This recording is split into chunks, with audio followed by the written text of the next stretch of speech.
Yes, but in previous class we have studied about torque and force on a rectangular coil in which current is flowing. Okay, it is put in a uniform magnetic field. So we have calculated the torque for the coil. So हमने torque जब find out किया था तो हम लोगों ने इस तरह से एक diagram draw किया था. We have seen, suppose this is the force F1 and this is F2. Obviously torque तभी work करता है जब force क्या हो, equal and opposite हो, and उनकी जो एक्शन लाइन है वो क्या हो, डिफरेंट डिफरेंट हो. तो यहाँ पर आपको नजर आ रही है, इसकी जो एक्शन लाइन है वो ये है और इसकी जो एक्शन लाइन है वो ये है. एंड आपको पता है कि this is B. Okay, and this is the angle theta. We can say area vector will be in this direction. Obviously आपके पास ये कोइल है तो उसका एरिया वेक्टर इस डायरेक्शन में होगा. If there is a magnetic field,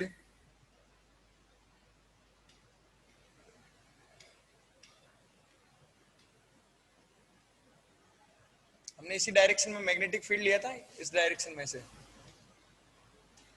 ये बी जो था, बी वेक्टर, वो इस डायरेक्शन में था. सो हम लोग यहाँ पर क्या कर रहे हैं, हम लोग फाइंड आउट कर रहे हैं कि if this is theta and this is alpha, then what is the value of tau और torque. Then we have calculate torque जो है वो हमने कैलकुलेट किया था force multiply by perpendicular distance between these two force. तो force हमने पहले ही कैलकुलेट कर लिया था. फोर्स क्या आया था हमारे पास, ILB. So we can write tau will be ILB. Now what is perpendicular distance? The perpendicular distance we can draw again this diagram like this one. If this is theta, this is B, and this is the perpendicular distance, suppose this is PQR, then the force will be, force is ILB, but the torque will be force multiplied by the perpendicular distance, and perpendicular distance is PQ. What is PQ? We all know that sin theta will be perpendicular distance upon hypotenuse, that is B. So we can say PQ is equals to B sin theta.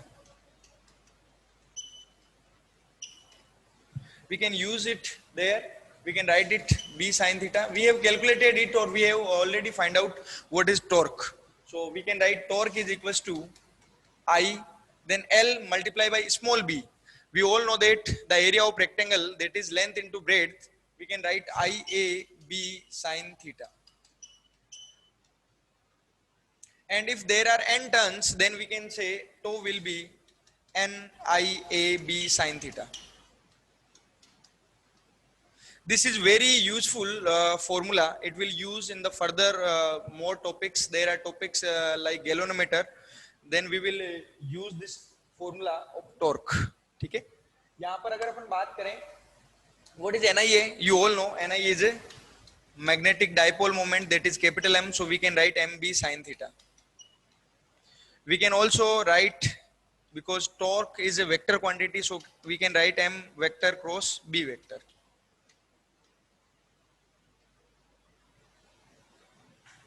Now what is alpha? Alpha is the angle of surface with the magnetic field. If we take alpha, then we can write alpha will be 90 minus theta. So whenever you use alpha, then use 90 minus theta, otherwise directly use theta. So alpha is the angle between surface and magnetic field. We can take few cases here, like theta is equals to 90 degree, theta equals to 0 degree and 180 degree. तो ये आपका topic था, ये हमने कल cover कर लिया था. Any doubt till here? Then you can ask me. Seema, what do you want to ask? Akkaya hai. You have written something. Can you explain? बेटा आपने क्या लिखा है, आप बताओ मुझे सीमा. No doubt till here? If there is a doubt, then tell me beta.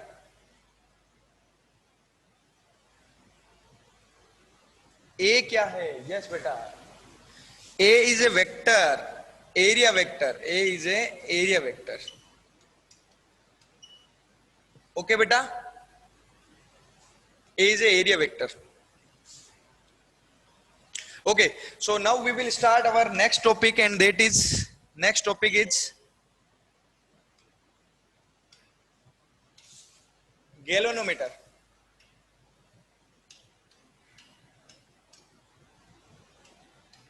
मैंने आपको गैल्वेनोमीटर शो किया था कि गैल्वेनोमीटर हमारे लैब में किस तरह का है एंड इसका क्या यूज है, क्या पर्पज है, ये भी आपको बताया था। तो गैल्वेनोमीटर की अगर अपन बात करें तो what is a galvanometer? Galvanometer is an instrument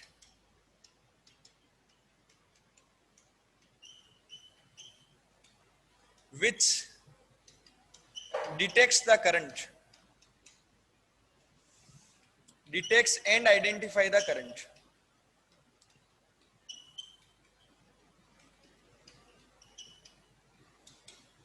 तो किसी भी सर्किट में करंट फ्लो हो रहा है या नहीं हो रहा है, फ्लो हो रहा है किस डायरेक्शन में हो रहा है, ये अगर फाइंड आउट करना हो तो हम लोग यूज करते हैं galvanometer. So you all are familiar with it कि गैल्वेनोमीटर क्या है। इससे पहले मैंने आपको रिप्रेजेंट किया था, शो किया था कि गैल्वेनोमीटर किस तरह से नजर आता है। बट गैल्वेनोमीटर की अगर अपन बात करें ये किस प्रिंसिपल पे वर्क करता है, तो प्रिंसिपल की अगर अपन बात करें, गैल्वेनोमीटर में एक कोयल होती है और कोयल उसमें करंट जब फ्लो होता है तो करंट फ्लो होने से उस पर टॉर्क जनरेट होता है और टॉर्क जो होता है वो वहां पर क्या हो रहा है, डायरेक्टली प्रोपोर्शनल होता है इसमें जो डिफ्लेक्शन होता है उसके। यही इसका प्रिंसिपल है, उसी को हम यूज करेंगे। तो right now we can say galvanometer जो होता है वो बेटा mainly two types, it is of two types.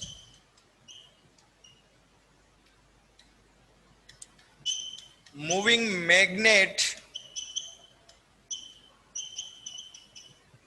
Galvanometer and moving coil galvanometer.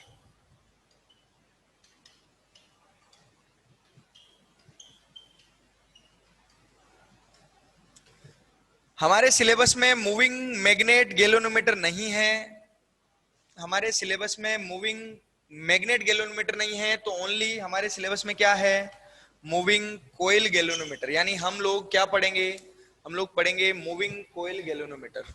ठीक है। अब अगर अपन बात करें मूविंग कोयल गैल्वेनोमीटर की,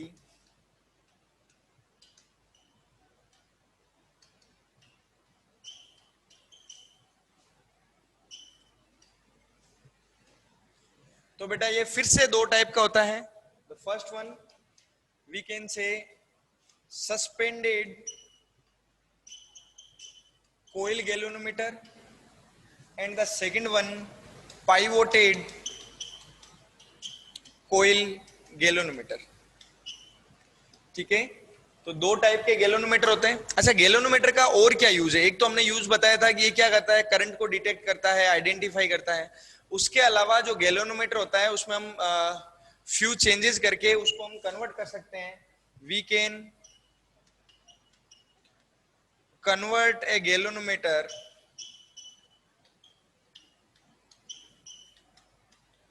into either in a ammeter और वोल्टमीटर। यानी गैल्वेनोमीटर का यूज करके हम अमीटर और वोल्टमीटर डिजाइन करते हैं।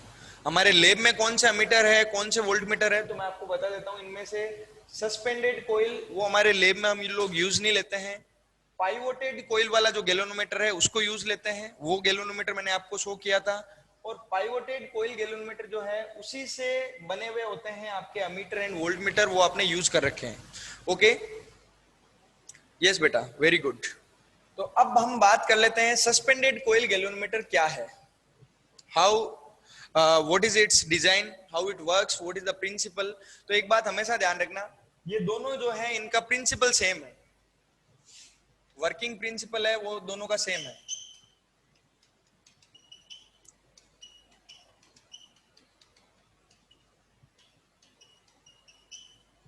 तो फिर क्या डिफरेंट है? Only design is different. इनकी जो डिजाइन होती है वो डिफरेंट होती है। ठीक है।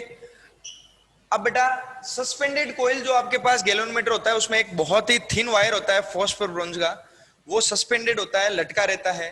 तो उसको अगर आप मान लो कोई स्टूडेंट है तो उसको एक जगह से दूसरी जगह लेके जा रहा है, तो वो बहुत ही मतलब उसमें अपने टेंशन रहती है कि वो वायर कभी टूट ना जाए।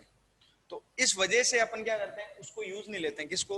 सस्पेंडेड कोयल गैल्वेनोमीटर को हमारी लेबोरेटरी में हम यूज नहीं लेते हैं। हालांकि अगर हम अपन सेंसिटिविटी की बात करें, सेंसिटिविटी आगे अपन पढ़ेंगे वापस डिटेल में। सेंसिटिविटी का मतलब होता है कि एक पर्टिकुलर स्मॉल वैल्यू अगर आप देते हो करंट की, तो भी उसमें डिफ्लेक्शन आ जाए, तो वो उसकी सेंसिटिविटी है। तो सेंसिटिविटी जो है वो सस्पेंडेड वाले की ज्यादा होती है, और जो आपके पास पाइवोटेड कोयल गैल्वेनोमीटर है उसकी कम होती है। ठीक है, तो ये ऑलवेज रिमेंबर।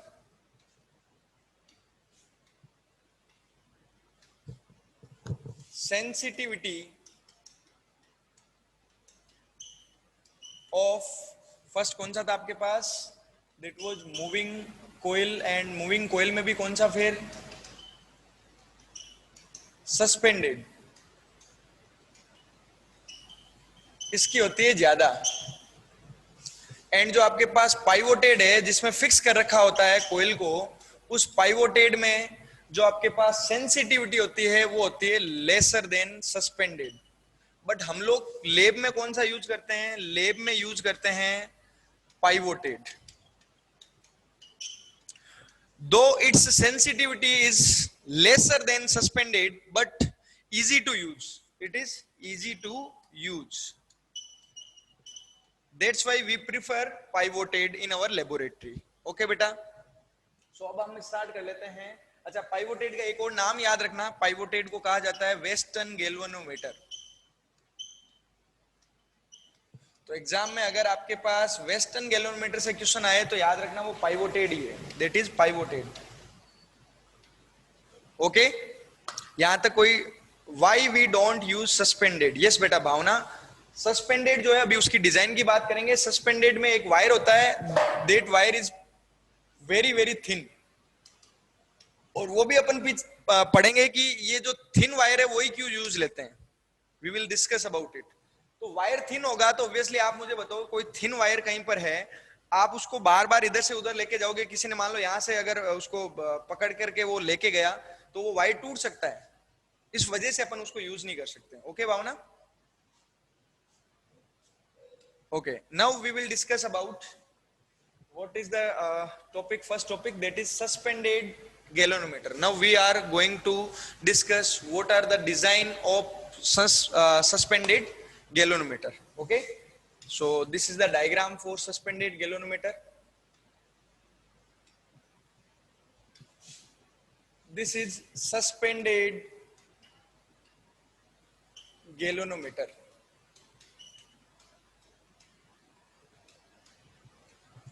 अब आपको ये डायग्राम, इस डायग्राम में और आगे जब अपन पाइवोटेड पढ़ेंगे दोनों में क्या डिफरेंस है वो ध्यान देना होगा। पहले आप इसको देख लो, इसमें क्या क्या है। राइट नाउ अगर आप सबसे पहले अपन इसकी स्टार्टिंग करें तो हमारे पास एक कोर होती है, that is soft iron core, that is soft iron core. ये सॉफ्ट आयरन कोर, ये जो आउटर में आपको रेक्टेंगुलर कोयल नजर आ रही है, रेक्टेंगुलर कोयल, मैं रेड कलर से उसको डिनोट कर देता हूं बेटा, this one, you can see this one.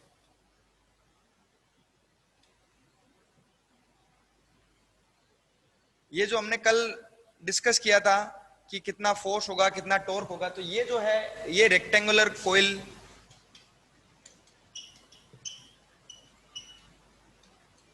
इस पे बहुत सारे टर्न्स होते हैं कॉपर वायर के।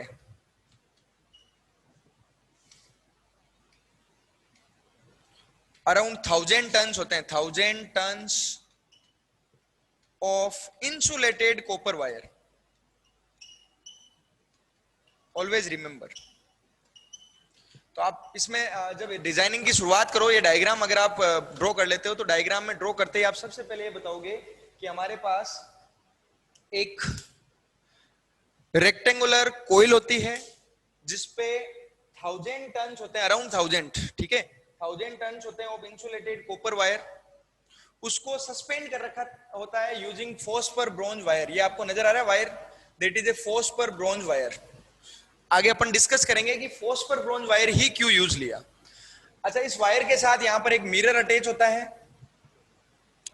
मिरर का यूज करके अपन आगे अपन पढ़ेंगे लैंप मिरर अरेंजमेंट।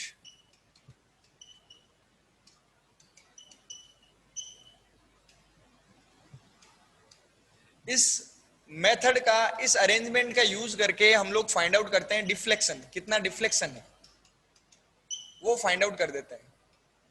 ठीक है, तो फर्स्टली अगर आप इसकी डिजाइन देखो तो आपके पास एक कोयल है, रेक्टेंगुलर कोयल है, उसको आपने सस्पेंड कर रखा है यूजिंग फॉस्फर ब्रोंज वायर। और ये इसका जो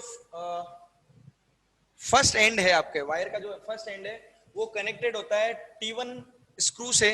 T1 एक स्क्रू है, उसके साथ एक स्प्रिंग और अटैच है, वहां से ये क्या होता है, सस्पेंडेड होता है।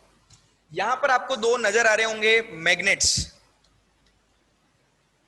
These are the magnets, we can say horseshoe magnets. Horseshoe magnets, Hindi में अपन बोलते हैं इनको बेटा नाल चुंबक। आपने सुना होगा नाल चुंबक। ठीक है, नाल चुंबक को इंग्लिश में अपन बोल देते हैं हॉर्स शू मैग्नेट्स। और ये थोड़े से हेमी स्पेरिकल होते हैं बेटा। तो यहां पर ये दो तरह के यहां पर मैंने वर्ड यूज करें। एक तो मैंने क्या है हॉर्स शू मैग्नेट्स, और इनका जो अपन शेप की बात करें दैट इज हेमी स्पेरिकल। इसका क्या यूज है, तो फर्स्टली आप देखो हॉर्स शू मैग्नेट्स जो होते हैं वो बहुत ही स्ट्रॉन्ग मैग्नेटिक फील्ड जनरेट करते हैं। तो स्ट्रॉन्ग मैग्नेटिक फील्ड जनरेट होगा तो इसका रोटेशन क्या होगा, इजी होगा। रोटेशन क्या होगा, इजी होगा, यानी इसकी सेंसिटिविटी क्या होगी, इंक्रीज होगी। हर चीज के पीछे एक रीजन है why we use phosphor bronze wire, what is the reason behind that, we will discuss about that.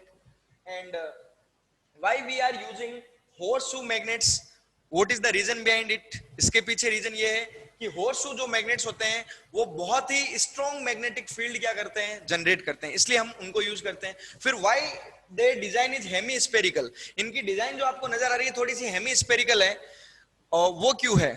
और आप इनको ये भी बोल सकते हो कॉनकेव टाइप डिजाइन है। मिरर पढ़ा है आपने, अवतल दर्पण, कॉनकेव, तो कॉनकेव टाइप बोलो या हेमीस्फेरिकल बोलो, ये डिजाइन क्या है। तो बेटा it is very important, hemispherical अगर आप मैग्नेट्स यूज करते हो then it produces radial magnetic field. B, B is for magnetic field. ये क्या जनरेट करता है, क्या प्रोड्यूस करता है, radial magnetic field. Now question arises what is the radial magnetic field. तो बेटा रेडियल मैग्नेटिक फील्ड हमेशा जो कोइल है उसका जो एरिया वेक्टर होगा, और वी कैन से सरफेस, वो मैग्नेटिक फील्ड के साथ 90 डिग्री एंगल फॉर्म करेगी। अभी हमने लास्ट टॉपिक पढ़ा था torque was NAIB sin theta. Torque maximum कब होगा, इसका रोटेशन मैक्सिमम कब होगा, when theta will be 90 degree. तो वो थीटा हमेशा ही 90 डिग्री रहे उसके लिए हम क्या यूज करते हैं, हेमी स्पेरिकल मैग्नेट्स।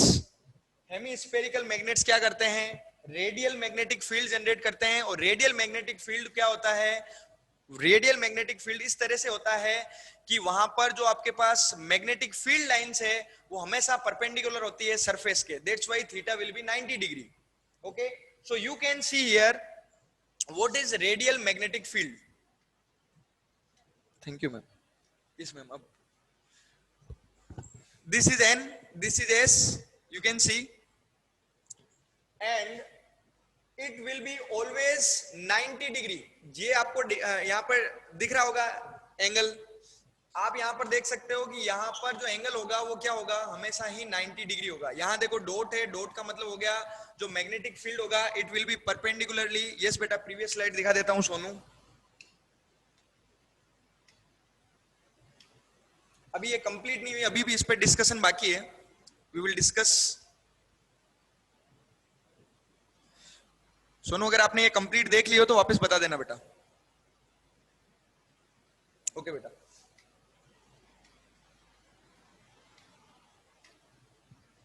तो ये जो अभी आपको डिजाइन दिख रहा है, अगर आपसे कभी पूछ लिया जाए what is radial magnetic field, तो आपको ये डायग्राम ड्रॉ करना है बेटा।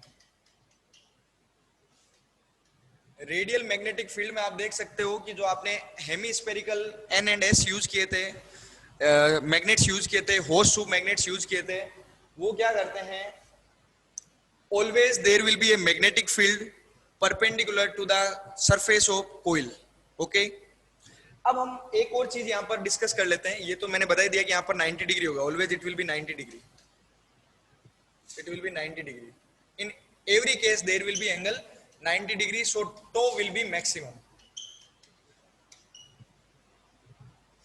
Now there is a core.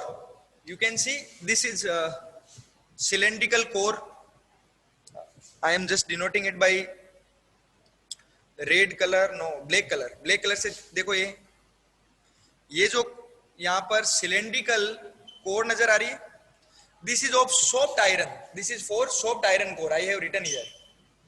Soft iron core क्यों यूज कर रहे हैं यहाँ पर? बेटा soft iron core अगर इसके बीच में हम रख देते हैं, ये इसको टच नहीं करती, ये और ध्यान रखना. ये जो भी आपके पास रेड कलर से शो कर रखी है मैंने रेक्टेंगुलर कोयल, उसको टच नहीं करती है. और what is the purpose of soft iron core? To put in between the rectangular कोयल.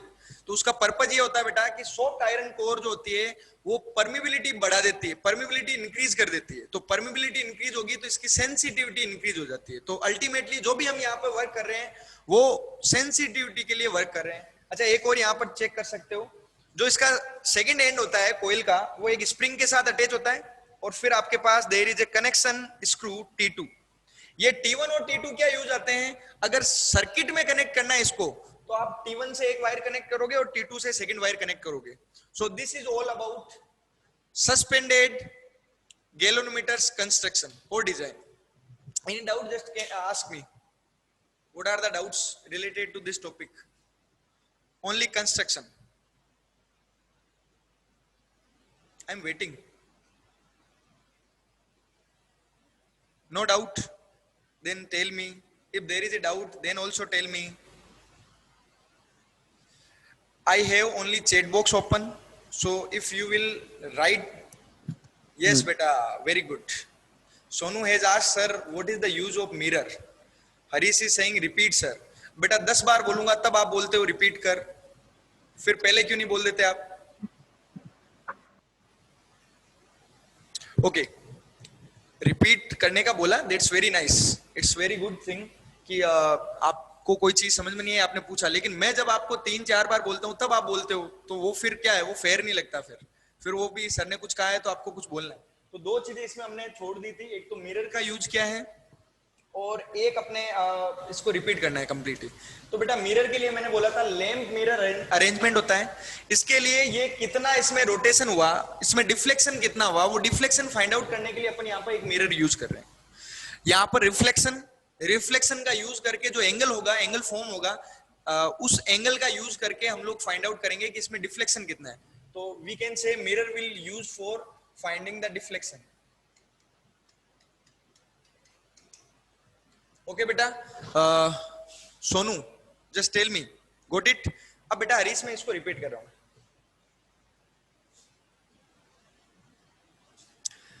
आपके पास ये जो कंप्लीट कंस्ट्रक्शन है, इस कंस्ट्रक्शन में आपको क्या क्या बातें बतानी है वो सुन लो. सबसे पहले आपको एक गैल्वेनोमीटर नजर आ रहा है और इस गैल्वेनोमीटर का नाम सस्पेंडेड होगा या पाइवोटेड होगा, वो डिपेंड करेगा इसकी डिजाइन पे. इसका डिजाइन क्या है, किस तरह से है. इसके डिजाइन में आपको नजर आ रहा है एक वायर जिसका नाम दे रखा है फॉस्फर ब्रोंज वायर. ये वायर क्या कर रहा है, उस कोयल को सस्पेंड कर रहा है, लटका रहा है उसको. यहां पर एक कोयल लटकी हुई इस तरह से फोस्फर ब्रोंज के वायर से. ओके, ये फर्स्ट डिजाइन में आप स्टेप बोल सकते हो कि in this type of galvanometer there is a rectangular coil which is suspended by using phosphor bronze wire and there is a mirror attached to this wire. ऐसा आप बोल सकते हो. अब हम बात करेंगे रेक्टेंगुलर कोयल. रेक्टेंगुलर कोयल पे क्या होते हैं, 1000 turns of insulated copper wire होते हैं. और फिर हम बात कर लेते हैं इसके भीतर क्या है, तो there is a core, soft iron core होती है. उसका यूज क्या है, परमिबिलिटी इंक्रीज कर देती है. जो भी आपके पास मैग्नेटिक फील्ड लाइंस है उनके लिए परमिबिलिटी इंक्रीज हो जाएगी तो इसकी सेंसिटिविटी बढ़ जाएगी. फिर हम लोग यहाँ पर ये यूज क्यों करते हैं N&S हॉर्सशू जो मैग्नेट्स है. हॉर्सशू मैग्नेट यूज करने के पीछे का रीजन होता है कि हम लोग स्ट्रॉन्ग मैग्नेटिक फील्ड चाह रहे हैं. स्ट्रॉन्ग मैग्नेटिक फील्ड होगा तो इसकी सेंसिटिविटी ज्यादा होगी. ठीक है. और फिर अपन बात कर रहे हैं यहाँ पर कि इनका जो शेप है वो हेमीस्फेरिकल क्यों है। तो मैंने बात की थी, हेमीस्फेरिकल शेप जो होता है वो रेडियल मैग्नेटिक फील्ड प्रोड्यूस करता है, और रेडियल मैग्नेटिक फील्ड का मतलब ये हो गया कि NIAB sine theta, M cross B जो आप यूज कर रहे हो, M और B के बीच में जो एंगल होगा वो आपके पास always there will be 90 degree, और we will get the maximum torque. इसलिए इसका रोटेशन क्या होगा, मैक्सिमम। तो रोटेशन मैक्सिमम करने के लिए अपन क्या यूज करते हैं, hemispherical shape of the magnets, और उससे वो रेडियल मैग्नेटिक फील्ड जनरेट करते हैं, और वहां पर थीटा हमेशा क्या होता है, 90 degree.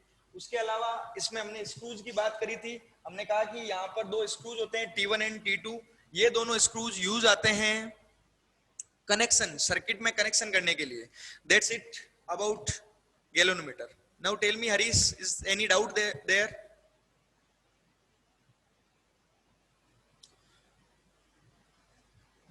Harish will reply tomorrow.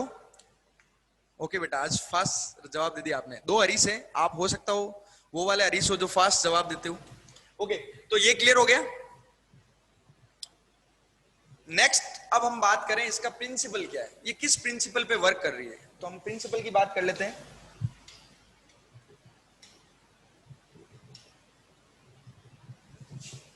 Principle of galvanometer.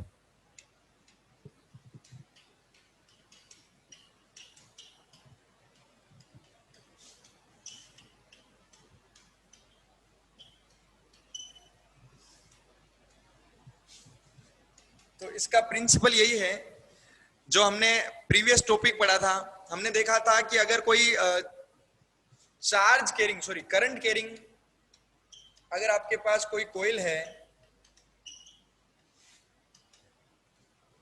और वो भी रेक्टेंगुलर कॉइल है, तो उस पर क्या होगा, एक टॉर्क अप्लाई होगा, there will be a torque, and torque क्या करेगा, इसको रोटेट करेगा। यहां प्रिंसिपल यही है, हम लोग इसमें करंट फ्लो करवाएंगे क्योंकि हमें करंट ही तो मेजर करना है। जो ही आप करंट फ्लो करवाते हो तो ऑब्वियसली वहां पर क्या होगा, एक टॉर्क जनरेट होगा। वो अभी हमने प्रीवियस टॉपिक में पढ़ा था कि टॉर्क की वैल्यू क्या होती है, हमने NIAB sine theta find out किया था। तो वो जो टॉर्क होता है, जो ही वो वहां पर रोटेट होगी कॉइल, रोटेट होने से वहां पर आपके पास जो मिरर होता है वो भी वायर के साथ क्या होगा, रोटेट होगा, और वहां पर क्या होता है, एक ऑपोजिट टॉर्क वर्क करने लग जाता है। ऑपोजिट टॉर्क क्यों, क्योंकि आपने देखा होगा नीचे जो है वहां पर एक स्प्रिंग लगी हुई है कोइल के। तो अगर आप सपोज करो ना, सिंपल सी बात है, अगर आपने एक रोप ले रखी है, रस्सी ले रखी है, उसको आप एक साइड से बांध करके इधर से अगर आप रोटेट करते हो, अब आप छोड़ोगे तो बताओ ये ऑपोजिट वापस रोटेशन हो जाता है कि नहीं हो जाता। वो क्यों हो रहा है, क्योंकि यहाँ पर एक ऑपोजिट टॉर्क जनरेट हो जाता है। अगर आप यहाँ पर एक रोटेशन कर रहे हो, जो ही आप इसको छोड़ोगे तो अपने आप ऑटोमेटिकली क्या हो जाती है, रिवर्स में रोटेट होने लग जाती है। वो जो रोटेशन है उसको हम फाइंड आउट कर रहे हैं, वहां से डिफ्लेक्शन फाइंड आउट करते हैं यूजिंग लेम्प स्केल मेथड। अभी हम आगे फाइंड आउट करेंगे किस तरह से फाइंड आउट करते हैं, बट राइट नाउ आप लोग ये समझ सकते हो कि इस करंट कैरिंग कोइल के लिए जो टॉर्क होगा that will B NIAB sine theta, ये टॉर्क होगा। But we all know that here we are using hemispherical magnets or cylindrical magnets. That's why theta will be always 90 degree, because in radial magnetic field, theta is always 90 degree. That's why tau will be maximum and that will be NIAB. We can say this is the equation number 1. कितना maximum rotation हो सकता है, वो rotation ये आ गया, to maximum. ठीक है, torque find out हो गया। अच्छा, इसको यही ले लेते हैं। If there is a force couple per unit radian deflection,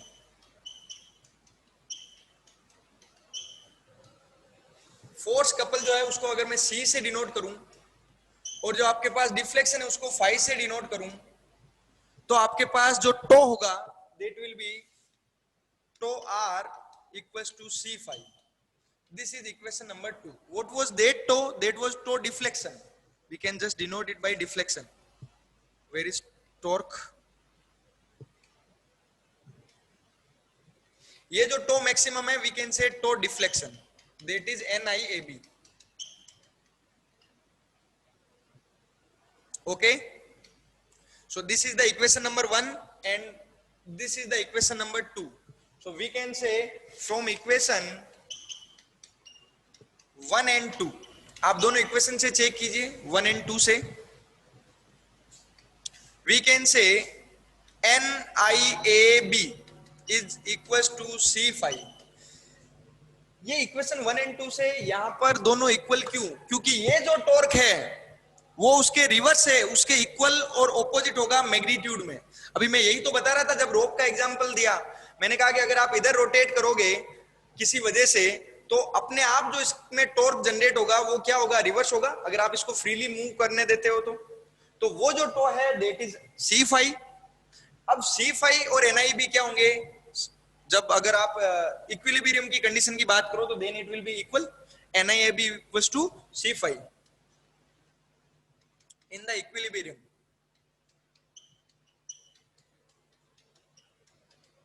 okay, equilibrium लिखा हुआ है. We can write I is equals to C upon NAB 5. I equals to C upon NAB 5. Now we can write it I is equals to K5 where K is equals to C upon NAB.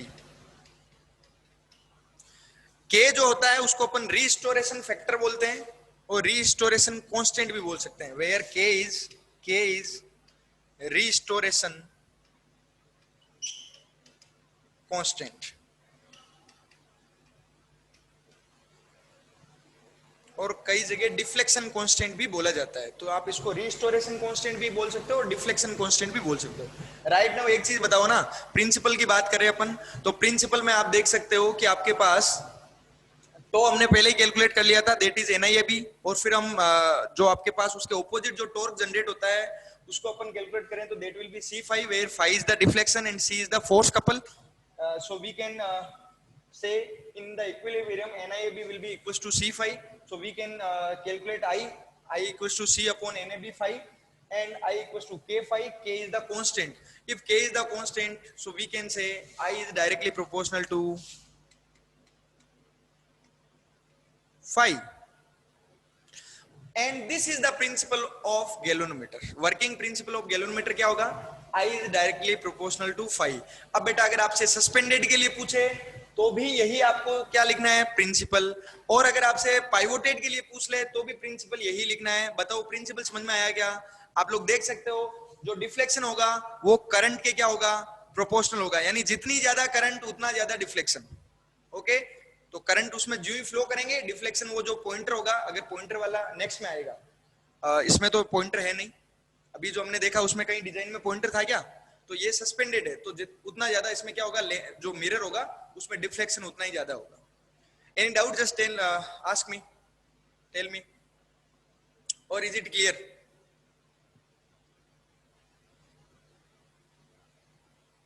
Nobody? Okay बेटा.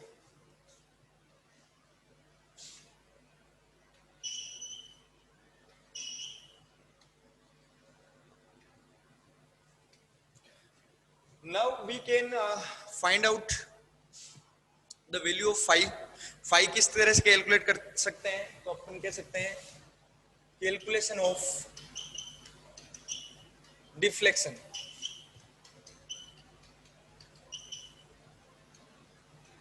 Using lamp scale method.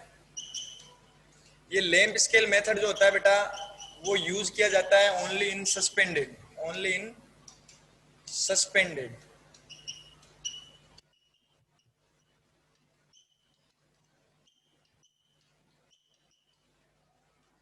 Galvanometer.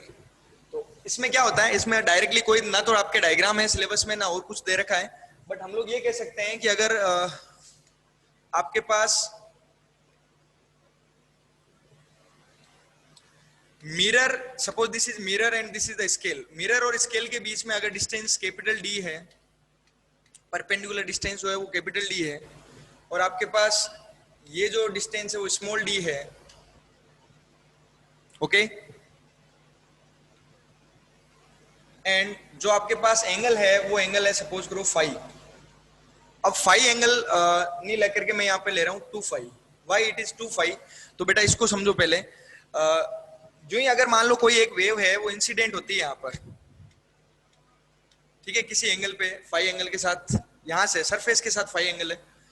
अब अगर ये reflect होती है तो reflect होकर के जो टोटल एंगल होगा, हमें पता है कि अगर इस तरह से अपन सपोज करो there is a incident ray, there is incident ray and it is moving in this direction. After reflection, what is the total angle? This is not phi, this is phi. कि phi हमेशा क्या होता है, जो आपके पास normal होता है उसके साथ एंगल हम फॉर्म करते हैं। तो if this is phi, then this is also be phi using the reflection law. Reflection rule को, रिफ्लेक्शन लॉ को यूज करके हम कह सकते हैं कि दिस इज कोण I, then this is also I, I equals to R. ये होता है रिफ्लेक्शन का law. Total angle will be 2 phi. So that's why I am using here 2 phi. Now we can write tan 2 phi is equals to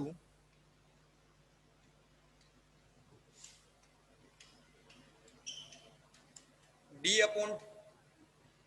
upon capital D. We can also say if phi is very less or very small, then 2 phi will be d upon d. ये value आप आगे भी use करोगे। जब भी tan theta या sine theta में theta small होता है तो tan theta and sine theta दोनों को इक्वल्स टू ले लेते हैं theta. This is a property और this is a rule we used many times whenever we use reflection और we are just calculating in optics. अगर अपन ऑप्टिक्स देखेंगे, वहां पे ऑप्टिक्स में अगर अपन कुछ कैलकुलेट करते हैं तो वहां पर भी आप देखोगे कि स्मॉल एंगल होगा तो tan theta will be directly equals to theta और sine theta will be directly equals to theta whenever theta is small. ये आपको ध्यान रखना है। सो थीटा यहाँ पर है नहीं, दैट इज फाई। 2 फाई अगर स्मॉल है तो we can write 2 phi is equals to D by capital D. If we take in this condition we are taking D is equals to 1 metre. ये जो दोनों के बीच में डिफरेंस है वो 1 मीटर लेते हैं अपन। That's why 2 phi will be equals to d, or we can say phi is directly proportional to d. So here we can write I is proportional to phi and phi is proportional to d. तो आप easily find out कर सकते हो कि आपके पास deflection कितना है। जितना d होगा उतना ही phi होगा और जितना phi होगा उतना ही I होगा। और we can also say जितना I होगा उतना d होगा और जितना d होगा उतना phi होगा। What is phi? Phi is deflection. What is d? D is the distance. What is the I? I is the current. Okay? So any doubt till here, just tell me. If you will not ask me, then I am not अंतर्यामी। बेटा आपको बताना पड़ेगा मुझे, और अगर नहीं बता रहे हो तो इट मीन्स कि आपको बहुत अच्छे से समझ में आ रहा है। क्या बात है, very good. Now we will talk about sensitivity of a galvanometer. Sensitivity of a galvanometer. अब बेटा जो यहां पर अपन कैलकुलेट कर रहे हैं सेंसिटिविटी, फॉर्मूला सेंसिटिविटी का चाहे वो पाइवोटेड हो चाहे वो सस्पेंडेड हो सेम ही होना है। सो सेंसिटिविटी ऑफ ए गैल्वेनोमीटर, आप सिंपल टर्म्स में समझो कि सेंसिटिविटी का मतलब क्या है। सेंसिटिविटी का मतलब यह है कि अगर आप स्मॉल पोर्शन करंट का देते हो, अगर स्मॉल पोर्शन करंट का देते हो तो भी वहां पर कोई ना कोई डिफ्लेक्शन अगर जनरेट हो जाता है तो it will known as sensitivity. Sensitivity यानी कि सेंसिटिविटी उतनी ही ज्यादा होगी।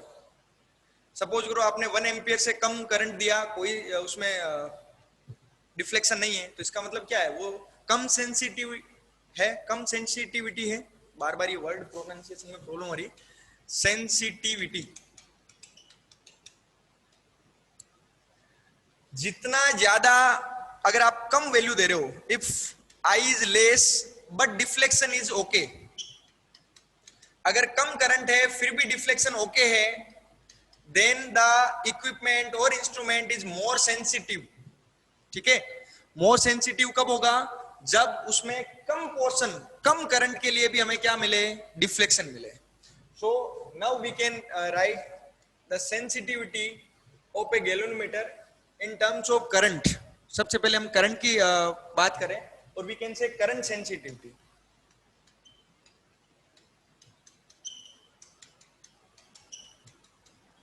देखो मैंने सेंसिटिविटी जब बात करी तो मैंने यहाँ पर केवल करंट के लिए बात की, आप इसके लिए वोल्टेज के लिए भी बात कर रहे हो। अगर वोल्टेज की कम वैल्यू के लिए भी कोई डिफ्लेक्शन आ जाता है तो देन ऑल्सो वी कैन से जो आपका इंस्ट्रूमेंट है वो अच्छा इंस्ट्रूमेंट है, वो सेंसिटिव इंस्ट्रूमेंट है। Right now we are calculating और we are studying current sensitivity. तो करंट सेंसिटिविटी होती है, उसको हम डिनोट करते हैं एसआई से। It will be phi upon I, और इसको हम मेजर करते हैं division per ampere. Always remember, division per ampere, ये इसका क्या होगा, यूनिट होगा। So we can give the definition. What is the definition for sensitivity of current? For unit current, if there is a deflection then it will known as current sensitivity. Okay,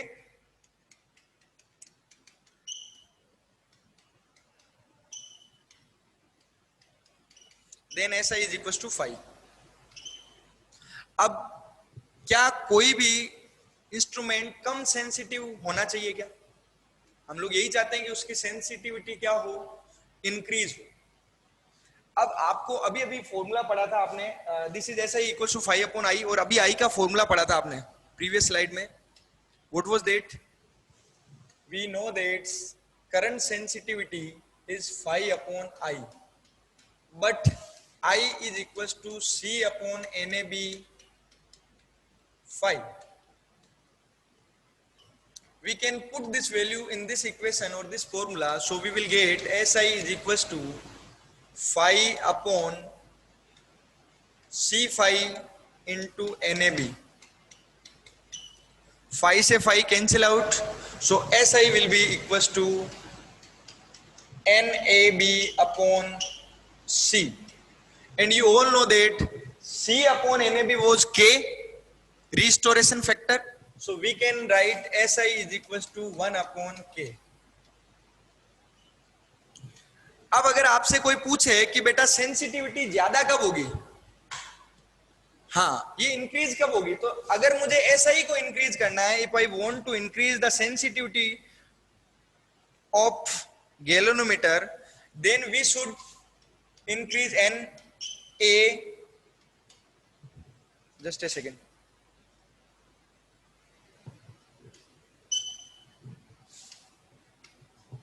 अगर हमें यहाँ sensitivity ज्यादा करनी है तो obviously फॉर्मूले से आपको देख सकते हो आप, कैपिटल N ज्यादा होना चाहिए, कैपिटल A ज्यादा होना चाहिए, कैपिटल B ज्यादा होना चाहिए। If N is greater, A is greater, B is greater, then SI will be greater.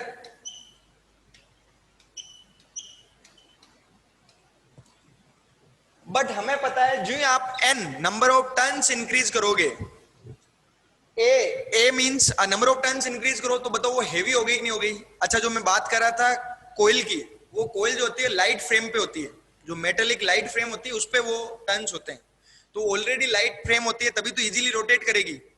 कोई भी चीज है वो रोटेट कब करती है इजीली? जब वो खुद क्या हो, लाइटर हो। तो वो लाइटर होती है, जो ही आप टर्न्स इंक्रीज कर दोगे तो क्या होगी, वो हेवियर हो जाएगी। तो सेंसिटिविटी हम तो बढ़ाना चाह रहे हैं, वो हेवियर हो जाएगी, तो उसके लिए क्या हो जाएगा, रोटेशन थोड़ा सा मुश्किल हो जाएगा, तो हम लोग N को इंक्रीज नहीं कर सकते। Then A, what is A? A is the area of that particular coil. आप उस कोयल का एरिया बढ़ा रहे हो, तो फिर क्या कर रहे हो, इंस्ट्रूमेंट जो है उसको बड़ा बना रहे हो। तो हम लोग तो आजकल एवोल्यूशन यही चल रहा है कि जितना छोटा इंस्ट्रूमेंट होगा उतना इजियर होगा, उतना इजी टू यूज होगा, तो आप लोग वो भी नहीं कर सकते, एरिया भी इंक्रीज नहीं कर सकते।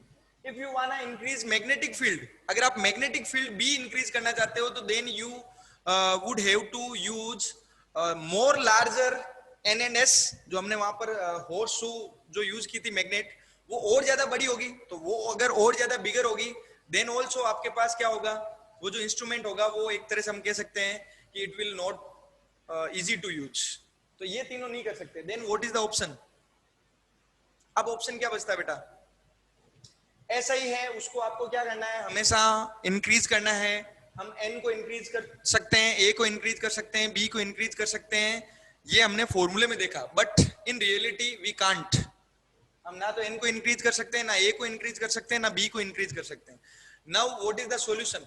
ऑब्वियसली फॉर्मूले में देखो ना, हम लोग क्या कर सकते हैं, c को डिक्रीज कर सकते हैं। यस और no?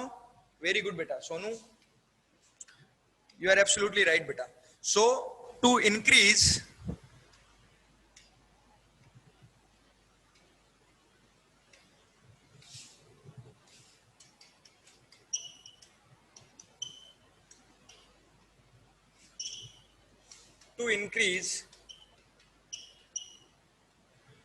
sensitivity of galvanometer, if we can't, or obviously we can't increase n, a and b, then we can decrease force couple for per unit radian deflection, और we can say c। ये जो c है इसको आप क्या कर सकते हो, decrease. now what is the formula of c? there is another formula for c, always remember it. it is pi neta r to the power 4 upon 2l. this is the formula for c. what is c? c is force couple per unit radian deflection. तो ये जो c है उसको आपको क्या करना है, decrease. अब ऑब्वियसली c को डिक्रीज करना चाहते हो तो इसका मतलब क्या होना चाहिए, इसके लिए एल बिल, देखो इस फॉर्मूले से आप देख करके बता सकते हो, अगर सी आप डिक्रीज करना चाहते हो तो theta should be lesser, R should be lesser, but L should be higher. क्यों? क्योंकि we want to decrease the C, C को हम डिक्रीज करना चाह रहे हैं, तो सी को डिक्रीज करने के लिए नीटा भी कम होना चाहिए, आर भी कम होना चाहिए, और एल भी क्या होना चाहिए, एल ज्यादा होना चाहिए। एल ज्यादा होगा तो सी क्या हो जाएगा, डिक्रीज हो जाएगा। अब बताओ नीटा क्या है? तो नीटा बेटा इलास्टिसिटी होती है, elasticity constant of a particular metal, and R जो है वो रेडियस है, एंड एल है उसकी लेंथ है। अब हम इस वजह से फोर्स पर ब्रोंज का वायर यूज करते हैं, वी यूज फोर्स पर ब्रोंज वायर। वहां पर लिखा हुआ था मैंने कहा इसका एक रीजन है। अब फोर्स पर ब्रोंज का वायर कैसा यूज करोगे, रेडियस कम होनी चाहिए, यानी कि आपके पास क्रॉस सेक्शनल जो एरिया होता है वो क्या होना चाहिए, कम होना चाहिए। तो क्रॉस सेक्शनल एरिया कम कब होगा, when the wire will be thin. Force पर ब्रोंज का वायर क्यों यूज करते हैं, बिकॉज इस वायर के लिए जो नीटा होता है, इलास्टिसिटी कांस्टेंट होता है, वो कम होता है। तो नीटा कम हो गया। रेडियस कम कब हुई, जब आपने उसको थिन वायर ले लिया, और अगर आपने लॉन्ग वायर लिया तो एल इंक्रीज हो गया कि नहीं हो गया।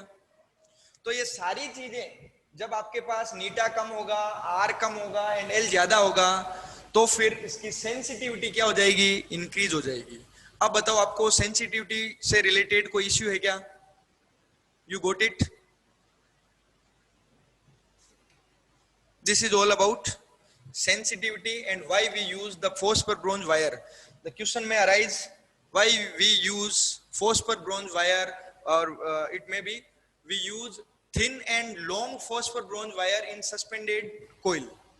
तो उसका रीजन क्या होगा, to increase its sensitivity, and we all know that formula of C pi neta r 4 upon 2l, और फिर वहां से आप एक्सप्लेन कर सकते हो। बट SI का फॉर्मूला पहले यूज करना, NAB upon C। An increase नहीं कर सकते, ए इंक्रीज नहीं कर सकते, बी इंक्रीज नहीं कर सकते, ओनली वी कैन डिक्रीज सी, और सी को डिक्रीज करने के लिए ये सारी चीजें अपन करते हैं। Sonu, it is a normal question, we can say R is equal to rho L upon A. If you will decrease, देखो यहां जो आप थिन वायर की बात कर रहे हो, इसका मतलब हम क्या कर रहे हैं, ए को क्या कर रहे हैं, डिक्रीज कर रहे हैं। That is not length. Thin wire की बात कर रहे हैं, क्रॉस सेक्शनल एरिया डिक्रीज कर रहे हैं। तो एरिया डिक्रीज करोगे तो रेजिस्टेंस क्या होगा, इंक्रीज होगा, तो इसका रेजिस्टेंस थोड़ा बढ़ जाएगा। Okay, right now we will discuss voltage और पोटेंशियल सेंसिटिविटी। पहले करंट पढ़ा था, अब अपन पढ़ रहे हैं वोल्टेज सेंसिटिविटी। तो वोल्टेज सेंसिटिविटी क्या होती, वोल्टेज सेंसिटिविटी हो जाएगी SV equal to phi upon V. जैसे करंट सेंसिटिविटी क्या था 5/I, for unit current value there should be a deflection. Similarly for unit voltage value there should be a deflection. और हम लोग ये भी कह सकते हैं कि जितने स्मॉल पोर्शन के लिए, जितने स्मॉल वोल्टेज के लिए डिफ्लेक्शन होगा उतना ही गैल्वेनोमीटर और वो इंस्ट्रूमेंट सेंसिटिव होगा. So SV equals to 5/V. If the current is I and the resistance of galvanometer is G, then we can say V equals to IG. Galvanometer का resistance हमने G consider कर लिया और current I, अभी थोड़ी देर पहले I use किया था कि करंट इसमें जो फ्लो हो रहा है वो I हो रहा है, शुरू से हम यही कंसीडर कर रहे हैं because we use tau equals to NIAB sin theta. ठीक है, तो I is the current if the resistance of galvanometer where G is resistance of galvanometer.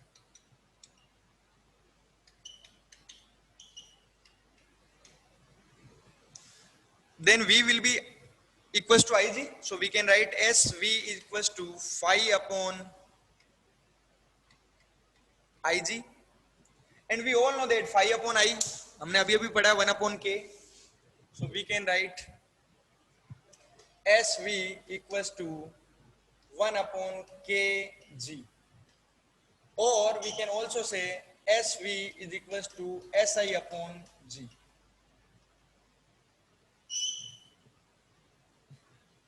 Okay, any doubt? समझ लिया था, वो रेडियस थी इसलिए कंफ्यूज हो. ओके बेटा,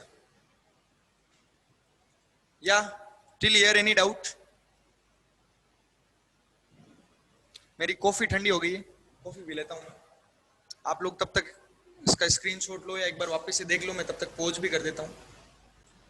यस बेटा, अभी हम बात कर रहे हैं figure of merit of galvanometer. तो figure of merit of galvanometer की बात करें, then it is X, it is denoted by X and it will be I/5, or we can say per unit deflection the current is known as figure of merit of galvanometer, and its unit is ampere per division, so it will be X equals to 1/SI, because we know that SI is equals to 5/I, so we can write like this. That's it for today. Yes beta, किसको क्या repeat करना है? Definition of 1 ampere electric current. Yes beta.